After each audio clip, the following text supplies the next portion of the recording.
October the 19th, 2017. The language of experiences. The controversy of Trump's call to a widow. This is what was heard by this individual congresswoman who overheard the conversation. The link is below. This is what Trump's process, the advice given by John Kelly, the complete context from that interview. And hopefully you can check for yourself as to whether or not I'm right. What are you doing tonight? Oh, she's very distraught, and we were in the car together in the limousine, headed to meet the body at the airport. So I heard what he said because the phone was on speaker. What did he say?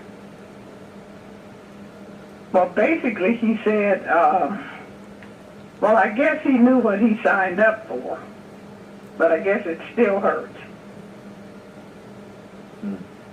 That's what he said. A young woman who has 2 children, who is 6 months pregnant with a 3rd child. She has just lost her husband. She was just told that he cannot have an open casket funeral, which gives her all kinds of nightmares, how his body must look, how his face must look. And this is what the President of the United States says to her? Exactly happened yesterday. You're in the car with Ms. Johnson there. The President calls, it goes up on speakerphone, and what did you hear from the President? Well, exactly what you said, but that's not the worst part. She was crying the whole time, and when she hung up the phone, she looked at me and said, he didn't even remember his name. That's the hurting part. And so I think what's made some headlines is that the line that you recounted from the President saying that Sergeant Johnson knew what he was getting into when he signed up. What was the tone and the tenor from the President in those particular comments? He was almost like joking. He said, well, I guess you knew something to the fact that he knew what he was getting into when he signed up, but I guess it hurts anyway. You know, just matter-of-factly, that this is what happens. Anyone who is signing up for military duty is signing up to die. Is that Sergeant Johnson's widow's reading of the call also? Was she upset by it, or are you speaking for yourself? She was in tears. She was in tears. And she said he didn't even remember his name. Congresswoman, it's Catty Kay here. Obviously, we haven't heard directly. Most Americans don't know what happens when we lose one of our soldiers, sailors, airmen, Marines, or Coast Guardsmen in combat. So let me tell you what happens. Their buddies wrap them up in whatever passes as a shroud, puts them on a helicopter as a routine, and sends them home.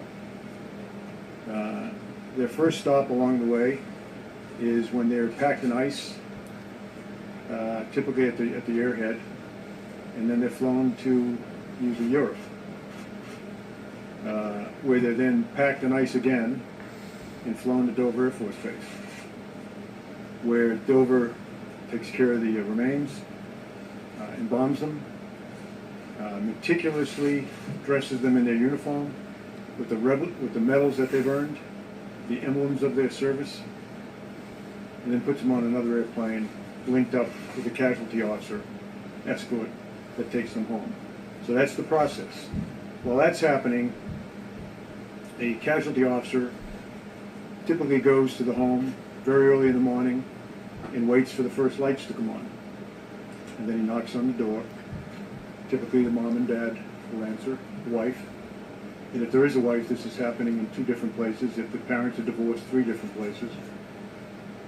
And the casualty officer proceeds to break the heart of a family member and stays with that family until, well, for a long time, even after the internment.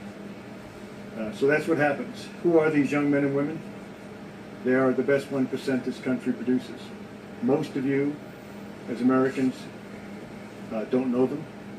Many of you don't know anyone who knows any one of them. But they are the very best this country produces. And they volunteer to protect our country when there's nothing in our country anymore that seems to suggest that self-service to the nation is not only appropriate but required. But that's all right. Who writes letters to the families? Typically the company commander, in my case as a Marine, the company commander, battalion commander, regimental commander, division commander, Secretary of Defense, typically the service chief, Commandant of the Marine Corps, and the President typically writes a letter. Typically the only phone calls a family receives are the most important phone calls they can imagine, and that is from their buddies. In my case, hours after my son was killed, his friends were calling us from Afghanistan, telling us what a great guy he was. Those are the only phone calls that really matter. And yeah, the letters count to a degree, but there's not much that really could take the edge off what a family member's going through. So some presidents have elected to call. All presidents, I believe, have elected to send letters. If you elect to call a family like this, it is about the most difficult thing you could imagine. There's no perfect way to make that phone call. When I took this job and talked to President Trump about how to do it, my first recommendation was he not do it. Because it's not the phone call that parents, family members are looking forward to. It's nice to do, in my opinion, in any event. He asked me about previous presidents, and I said I can tell you that President Obama, who was my commander-in-chief when I was on active duty, did not call my family. That was not a criticism. That was just to simply say, I don't believe President Obama called. That's not a negative thing. I don't believe President Bush called in all cases. I don't believe any president, particularly when the casualty rates are very, very high, that presidents call. But I believe they all write. So when I gave that explanation to our president 3 days ago, he elected to make phone calls in the case of the 4 young men who we lost in Niger at the earlier part of this month. But then he said, you know, how do you make these calls? If you're not in the family, if you've never worn the uniform, if you've never been in combat, you can't even imagine how to make that call. I think he very bravely does make those calls. The call in question that he made yesterday, or day before yesterday now, were to 4 family members, the 4 fallen. And remember, there's a next of kin designated by the individual. If he's married, that's typically the spouse. If he's not married, that's typically the parents, unless the parents are divorced. And then he selects one of them. If he didn't get along with his parents, he'll select a sibling. But the point is, the phone call is made to the next of kin only if the next of kin agrees to take the phone call. Sometimes they don't. So a pre-call is made. The President of the United States or the Commandant of the Marine Corps or someone would like to call. Will you accept the call? And typically they all accept the call. So he called 4 people the other day and expressed his condolences in the best way that he could. And he said to me, what do I say? I said to him, sir, there's nothing you can do to lighten the burden on these families. But let me tell you what I tell them. Let me tell you what my best friend, Joe Dunford, told me, because he was my casualty officer. He said, Kel, he was doing exactly what he wanted to do when he was killed. He knew what he was getting into by joining that 1%. He knew what the possibilities were because we're at war. And when he died, in the 4 cases we're talking about in Niger, my son's case in Afghanistan, when he died, he was surrounded by the best men on this earth, his friends. That's what the president tried to say to 4 families the other day. I was stunned when I came to work yesterday morning and brokenhearted at what I saw and member Congress doing. A member of Congress who listened in on a phone call from the President of the United States to a young wife. And in his way tried to express that opinion. He's a brave man, a fallen hero. He knew what he was getting himself into because he enlisted. There's no reason to enlist. He enlisted. And he was where he wanted to be, exactly where he wanted to be, with exactly the people he wanted to be with when his life was taken. That was the message. That was the message that was transmitted. It stuns me that a member of Congress would have listened in on that conversation. Absolutely stuns me. And I thought, at least that was sacred. You know, when I was a kid growing up, a lot of things were sacred in our country. Women were sacred, looked upon with great honor. That's obviously not the case anymore, as we see from recent cases. Life, the dignity of life, is sacred. That's gone. Religion, that seems to be gone as well. Gold Star families, I think that left in the convention over the summer. I just thought the selfless devotion that brings a man or woman to die on the battlefield, I just thought that that might be sacred.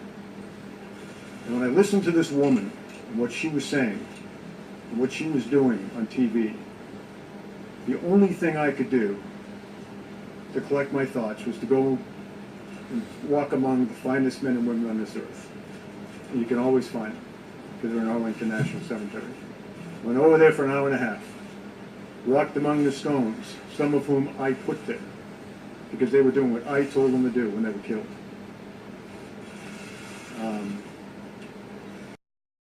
Both are valid feelings and interpretations, but John Kelly's advice was from perspective of loss of his child and history in the military.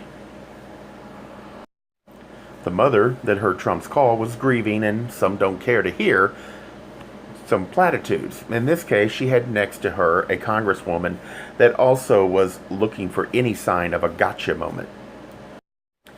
The fact is, what the widow heard was not comforting, and she had someone next to her that was only interested in focusing on any negative possible, because Trump is so fundamentally unacceptable to this congresswoman. Both sides are right, and I will give the congresswoman the cover that in her ears she heard and put emphasis on what was important to her. She did not lie. The widow did not lie. The president took a risk. As Kelly said, when you make a call, this is a time of great emotion. It is near impossible not to trigger a response. And on the phone or the internet, what you don't get is context, body language, and Trump is not the most empathic person there is. First, we are here because the media wanted the gotcha moment. Trump, in defense, mentions past presidents. He said Obama's first, and clearly media and left are triggered since in their eyes, Trump built his win on an attacking Obama. It was a mistake, and Trump, as I think all of us understand, is not a great communicator. He is too blunt. Trump also is not a politician. He clearly did not learn enough about the background of the family that he was trying to contact. The congresswoman says that what hurt the widow was that Trump never mentioned the name. An empathic person would have made a point to learn the name, learn the kids' names. This grieving widow had two narcissists and both couldn't care enough to comfort her. That is the real tragedy. This woman has been thrown to the dogs. I can't possibly illustrate my point better than to show how important it is to listen and respond to others and not just focus only on what message you want to send. There is no blame, but clearly we all can do better. From the president to a newborn, it's time the age of revenge politics be put to rest, and media could do a lot by returning to focused facts and not commentary that has little to do with reality. Please stop trying to shape the story and go back to reporting it. I think General Kelly was right. At some point, hearing what Trump said might have been comforting. The catch was for Kelly, when he was told, it was probably told in person, and I bet not on the way to pick up the body.